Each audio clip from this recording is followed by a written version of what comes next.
So ito na yung resulta ng natuyuan ng oil. Yan o. Ubos lahat. Kinain ng ano, connecting rod. Ayan. Kinain na. So tuwang-tuwa naman machine shop nito. Ito.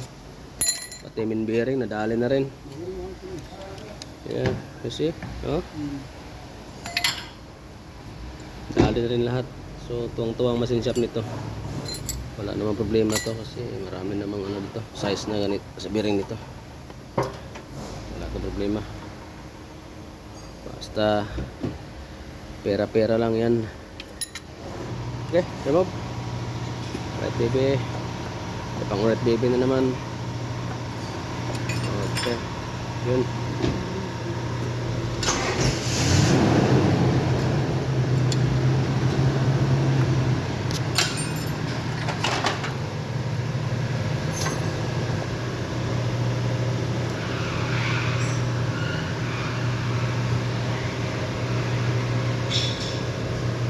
Tamar, no?